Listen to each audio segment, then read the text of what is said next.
Welcome to four sides TV. ప్రపంచ వ్యాప్తంగా మాతృమూర్తులను గౌరవించే రోజును మదర్స్ డేగా జరుపుకుంటాం. ఏటా మే 2వ ఆదివారాన్ని ఇందుకోసం కేటాయిస్తారు. ఈ రోజును అత్యంత ప్రేమపూర్వకంగా ప్రపంచంలోని 50 దేశాలకు పైగా సెలబ్రేట్ చేసుకుంటాయి.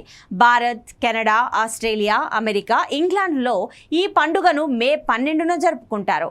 కోస్టారియా, జార్జియా, థాయిలాండ్లలో మదర్స్ డేను పబ్లిక్ హాలిడేగా అమలు చేస్తారు. భగవంతుడు అన్ని చోట్ల ఉండలేక అమ్మను సృష్టించాడు. అందుకే అమ్మను దేవుడి ప్రతిరూపం అని భావిస్తారు. మదర్స్ డే గురించి మరిన్ని వివరాలు తెలుసుకుందాం.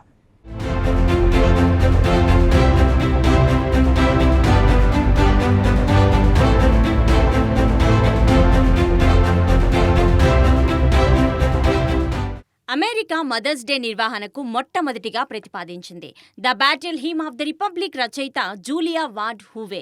2వ ప్రపంచ యుద్ధం, అమెరికా అంతర్యుద్ధంలో అనేక మంది మరణించడం, వికలాంగులుగా మారడం ఆమె హృదయాన్ని కలిచివేసింది.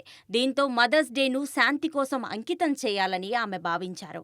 భర్త, అన్నదమ్ములు, కుమారులు చనిపోయిన తర్వాత కుటుంబాల్లోని మహిళలు ఆర్థికంగా, మానసికంగా, సామాజికంగా ఎదుర్కొంటున్న సమస్యలను చూసి ఆమె చెలించిపోయారు. అందుకే అంతర్జాతీయ మాతృ దినోత్సవాన్ని శాంతి కోసం అంకితం చేయాలని ఆమె పిలుపునిచ్చారు. 1872 నుంచే హూవే మాతృమూర్తుల దినోత్సవాన్ని జరుపుతూ బోస్టన్లో ఏటా సమావేశాలు నిర్వహించారు. ఇందుకోసం మే నెలలోని 2వ ఆదివారాన్ని కేటాయించారు.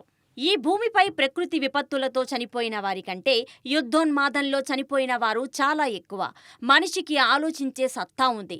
ఏది మంచో ఏది చెడో తెలుసుకునే వివేచన ఉంది. అయినప్పటికీ సాటి మనుష్యులను నరికి రక్తపుటేరులు పారించడం ఎంత దారుణం! ఓ ప్రాణం విలువ ప్రాణాలు పణంగా పెట్టి జన్మనిచ్చిన తల్లికే తెలుస్తుంది. అందుకే తల్లులంతా కలిసి ఈ మారణకాండను ఆపాలని జూలియా వార్డ్ హూవే భావించారు. మానవుల జీవితానికి పరిపూర్ణత కావాలని నడుంబిగించారు. 1914 నుంచి మదర్స్ డేను అధికారికంగా నిర్వహిస్తున్నారు. అప్పటి అమెరికా అధ్యక్షుడు వుడ్రో విల్సన్ ఈ వేడుకకు అంకురార్పణ చేశారు. భారతీయ సమాజం మాతృదేవోభవ, పితృదేవోభవ అంటూ అమ్మకే అగ్రతాంబూలం ఇచ్చింది. తల్లులు తమ కుటుంబాల కోసం చేసే నిస్వార్థ త్యాగాలను గుర్తించడానికి, వారి పోషణ, శ్రద్ధ, స్వభావాన్ని గౌరవించే రోజుగా దీనిని జరుపుకుంటారు. ఈ వేడుక తల్లి పిల్లల బంధాన్ని బలోపేతం చేయడమే కాకుండా సమాజంలో తల్లుల పాత్రను అభినందించడానికి ఉపయోగపడుతుంది. దూర ప్రాంతాల్లోని పిల్లలు సందేశాలు, చిత్రాలు, వీడియోల ద్వారా తమ తల్లులకు శుభాకాంక్షలు తెలియజేస్తారు. తప్పనిసరిగా కుటుంబం అంతా కలిసి ఆ రోజు భోజనం చేయడం, తల్లికి కేకులు, కార్డులు, పువ్వులు ఇవ్వడం వంటివి చేస్తారు. నగలు, చాక్లెట్లు, దుస్తులు, ఉపకరణాలు బహుమతిగా అందజేస్తారు. అమ్మ ప్రేమకు ప్రతిరూపం, మమకారానికి నిలువెత్తు నిదర్శనం. ఎప్పుడూ పిల్లల గురించే ధ్యాస. వారి ఉన్నతి కోసం అలుపెరగకుండా శ్రమించేది తల్లి ఒక్కరే. దేవుళ్ళు కూడా అమ్మ కన్న బిడ్డలే. అందుకే అమ్మకే మొదటి స్థానం. తర్వాత తండ్రి, గురువుకు చోటు దక్కింది.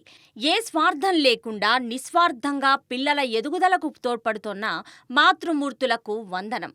పిల్లల మనస్తత్వం సరిగా అంచనా వేయడంలో అమ్మ తర్వాతే ఎవరైనా.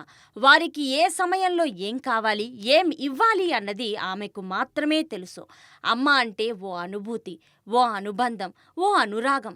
అమ్మ గురించి ఎంత చెప్పినా తక్కువే అవుతుంది.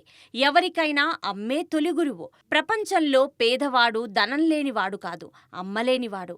అమ్మ ప్రేమ దక్కినవాడు బిలియనియర్. పిల్లల ఎదుగుదల కోసం అవిశ్రాంతంగా శ్రమిస్తున్న తల్లులందరికీ హ్యాపీ మదర్స్ డే.